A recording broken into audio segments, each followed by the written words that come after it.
felt like you are too many things, and you know that you want to create a creative career, but you don't know how to make it all make sense? You are not broken. You're just multi-passionate. Sometimes that doesn't make it any easier, though. The questions are real, and they are swarming. How do you decide what to focus on? How do you choose what to monetize and what hobbies you should just keep for yourself? The thing has to make money, right? How do you do that without losing your soul?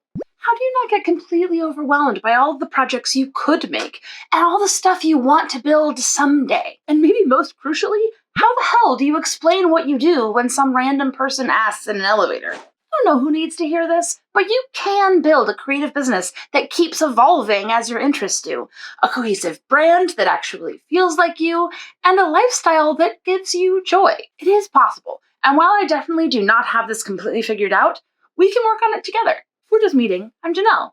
I've been a freelance graphic designer for about 15 years, and honestly, I'm really grateful for that title because it's really easy to explain at a cocktail party when someone asks me what do I do. It's simple, they kind of get it enough to move on, and I don't have to do a lot of follow-up. But if I were to actually tell the truth, it would be like a paragraph long. Yes, I currently freelance graphic design. I've also worked for studios, I've worked in-house for nonprofits. I backpacked and freelanced for 5 years in my 20s as a digital nomad. I also have a lot of passion projects and side things that I do at the same time that definitely don't fit in the freelancing bubble. I've started multiple small businesses and product lines. I have a whole entity with my mother that I've been working on for a decade that I love to work on. I do pro bono design work for a couple of nonprofits that I love to support. And that's just the stuff that I am currently doing. There's so many things that I have on the docket in my brain that I hope I will get around to. I want to make a wallpaper line and design a font, and I'm working on a candle line right now. None of these things fit in a tidy bucket, and it's not easy to explain what it is that I actually do to someone, but they're all things that are in me and stuff I really care about. How do you manage all of that, right? I can't be alone in this. So today I thought we could have a chat about what it's like to be a multi-passionate creative, a hyphenate, someone who has a lot of disparate feeling things that are in them to make, and they don't know how to fit it all together into one cohesive story. This is something I've been wrestling my way towards for a long time. I feel like I figured a few things out, and there's some stuff that I'm still working on. So pull up a chair, grab a drink, and let's have a good old-fashioned chat about creativity. Okay, let's get this out of the way first. You do not need to choose one creative identity forever. You don't even need to work for yourself for this to work. You can be a multi-passionate, creatively fulfilled human with a 9-to-5 job. It's fine. It's really easy to feel creatively scattered when there's a lot of things that you're interested in, and it's hard to know what to focus on or what you want to actually monetize and make into a thing, and what are things you just keep for yourself. I love to cook. I love to host, and I have yet to figure out how to make that a part of my professional identity, but I know it's something that brings me a ton of joy and is a huge part of who I am and things that I'm interested in. How does that fit, right? Even if I never launch a line of artisanal salts or start a supper club, the fact that I love to cook and find new flavors from different countries is really a part of my through line as a creative, even if it's not a main focus. And that's okay. One of my favorite examples of someone who has taken this very winding path of their life experiences and put it into a really cohesive brand that does a lot of different stuff is this illustrator named Lisa Congdon.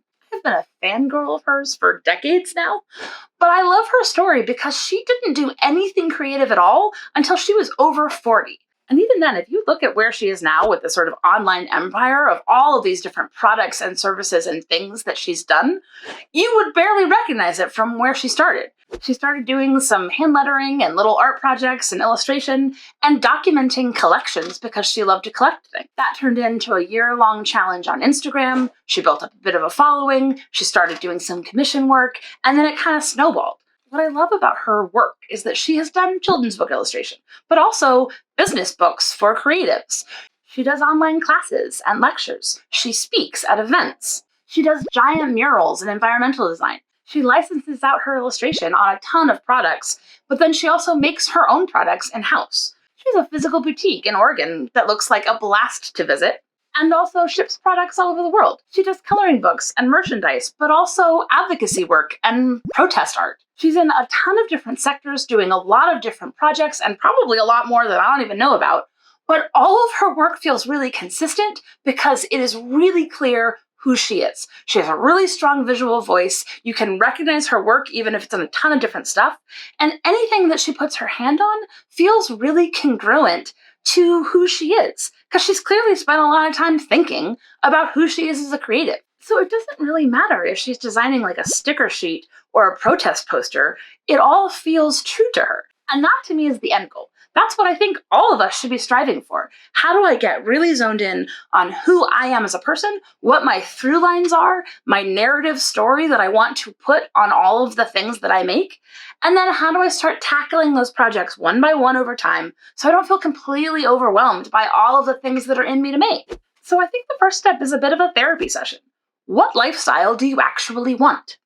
I think it's healthy for all of us to periodically take stock of who you are, how your brain is wired, what work styles make you feel the most fulfilled, what kind of lifestyle rhythms you actually dream of, and what realities would it take to actually walk that out. Those answers kind of change over time, and I feel like sometimes we have to come back to center and actually get some data. Because the more you know what you actually want to have your life look like, the more you can reverse engineer it to figure out what you actually need to get there. It feels less nebulous of like, oh, there's this floaty creative future that I want moving forward. No, you have something that looks like you, and all you have to do is walk it out to get there. I mean, I know that sounds simple, but you get the idea. When you take a second to sort of evaluate where you fall in some of those things, it helps you answer some other questions. Does this mean pursuing a creative business full time right now? Maybe, maybe not. If it does, maybe that business is some sort of freelance structure where you offer services or a skill set to a set of people. Or maybe it means making things and then selling them in some way, whether that's direct to people or licensing. Maybe it means creating content around the process of your making. Maybe it's a combo of all of those things. The more time you spend drilling into these questions and the more honest you are about what you actually want right now, the less pressure there is to get it all figured out, and the more obvious the next step is. The reason I love Lisa's work so much is because you can recognize it from anywhere, no matter what it is. Yeah, she has a pretty consistent color palette, she has a handwriting style that's pretty recognizable, she uses the same motifs and graphics on a lot of her stuff, so visually there's some consistency. But more than that, the same things come up a lot. She has a really clear viewpoint, and that comes out in a lot of her work. And you can recognize those through lines no matter what it is that she's making. And I think that's the work that we have to do. How do we look for common themes that show up in everything that we love? It could be that you love storytelling, or documenting transformation, or showing themes of justice, or childlike play, or I don't know what those things are for you, but they can become anchors that ground everything else that you make. This is the stuff that helps people get what you're about, even if what you make is multifaceted and kind of hard to explain. The next thing that I think is really vital is to give yourself a lot of permission to explore. You don't need to feel guilty that you have a lot of interest. The sooner that you give yourself permission and space to follow trains of thought and explore the things that intrigue you, the more at peace you will feel creatively. I don't know if this happens to you, but I find myself getting incredibly inspired with a brand new idea right around the time that I have to do admin work on my to-do list. And I've started this thing where I give myself 20 minutes to just follow whatever rabbit hole I want to jump down real quick to get out of my brain whatever idea I just had. Instead of mentally yelling at myself for being interested in something, I give myself a minute to verbally dump out whatever's in my head so that I can get back to the thing I actually needed to do with a clearer brain. I'm not scolding my inner child, I'm letting it out and then getting back to focus on the thing I need to do. But the biggest thing that helps me do that is by having systems already built to hold inspiration. I love using Notion for this because I have whole databases that are designed to just hold new business ideas. I have a whole other one that's just every time I see a color that I like so I can remember it later. All of these random things that pop up in my brain, I have a place where I can easily dump them. I have it on my phone, so if I'm out somewhere and I see a window display that gives me an idea for a pop-up event I want to throw someday, I can do it while I'm on the subway and I don't lose that idea. I'm not going to spend the next week building it out, but I can at least save it. And that's what I love about having a place where all the stuff in my brain lives. Because I have that system in place already, I'm not having to spend extra energy knowing where to put stuff, and my phone doesn't get just full of random notes that I never find again. That inspiration gathering becomes useful to me later because it's really easy to find later. I think anything that we can do to reduce the friction between us and capturing our good ideas means that we're not spending all of our time trying to hold on to stuff, but we can move on and start building. And then 3 years later, when you might be ready to work on that project that you had that idea for one day, you have it saved and you can go back and remember. It takes a lot of the mental pressure off. I think another thing that really helps here is to give yourself a play budget. Sometimes new hobbies mean new materials, and if you set aside a little bit of money to let yourself buy some new stuff or test out art supplies, it takes away that guilt pressure that you're like wasting money all of the time because you have set aside a little bit of space for exploration. The same thing is true for time. If I don't block out time where I'm allowed to just play around and make stuff, I steal that time in places when I should be being more productive. And then I feel really guilty about it. So saying, okay, this Saturday afternoon, I'm going to just research that new business I want to make or play around on a sketchbook or whatever it is, actually gives your brain space that it's okay to be creative and to explore what you want to work on, regardless of whether it's going to make you money next month or show up as a super productive thing you've made. I'm definitely not perfect at this, but I'm trying. When you have a million ideas in your head and things that you want to make, it can be really overwhelming to know what to focus on next, what the smartest next move is that's going to get you the most traction, right? I think the only way forward is to treat everything like an experiment. You're never going to know what thing you make is going to take off and be the life-defining thing for your whole creative career. But I think there are some questions that can help us hone in on the next right thing. So you can know what of the many projects you want to do you should spend your attention on next. Here are the things that have helped me. What feels the most inspiring to me right now? What do I get excited about working on versus feeling like, oh, I should build that? What project would feel the best to make progress on? I would feel the most relieved to have this done and out in the world. I'd feel the proudest to be able to put my name on this thing. What thing would provide the most traction for all of the other stuff? Sometimes we have to build out things that give containing structures to other stuff, like building a website or making a social media account so that you have a place to share your other work. Sometimes there are things that help the other things move forward. Is there any project you can identify that would help all of the other stuff? A huge thing for me was discovering the book Deep Work.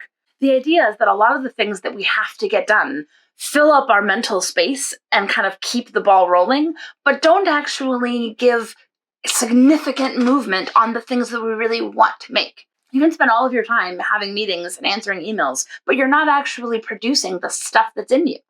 So you have to block out spaces for that deep work. And that isn't necessarily done in like an afternoon. Sometimes I'll block out like 2 weeks and say, okay, I am only working on this project right now, so I can fully get my brain into it, not jump around to other things, and really see the thing through. That's made the biggest difference to me, to actually be able to check off some of those like life goal things that I want to make versus feeling like I'm just kind of keeping the lights on. If you haven't picked up that book, I would definitely recommend it. So how do you transition a bunch of creative interests into one coherent thing that ideally makes you money? I think the answer is to start with an entry point. Pick one service or format or thing that you can sell and focus on building that thing out, even if it doesn't completely represent who you are as a creative and all of the other interests that you have. As long as that one thing is connected to that through line, then if you add on other things later on, it's not going to feel completely disconnected, even if they don't make a ton of sense together. The way it makes sense to me is to think of it as a front door. So I can welcome someone in, and then I can take them on a tour of all of the other rooms of things that I'm interested in. And I can keep expanding my house over time as I have the mental energy to keep adding on new stuff. But people need an entry point that's easy to understand to get connected to you first, even if it's not the full thing that you want to offer. It's also okay to split stuff up. Things can have different names, even if it's one legal entity. And you can have all the URLs in the world that help make sense of different things that don't have to fit under one mental roof. The more you have that through line, the more connected things will feel, even if they're not actually like the same service or the same industry. Overall, you're probably just never going to feel finished I know I don't. I think it's important to keep coming back and occasionally kind of taking stock of who you are and make sure all of that still feels right, but also all of the plates that you have spinning. Maybe there are some things that are kind of floating that can go on the back burner for a little bit while you work on getting one thing out the door. And that's okay. You don't have to keep everything up in order to still feel like a interesting person. One thing that I've been trying to do the last year or two is to focus on building the containers, and then I can add stuff to the shelf over time. Maybe there's some things that are missing from your ecosystem that would help other stuff in the future. I realized a while ago that I've always had a portfolio for my client work, but I've never had like a personal website with my name on it. And the idea of creating something so that I could keep adding on resources and services and stuff for creatives that I'm interested in became something that was kind of a roadblock for everything else moving forward.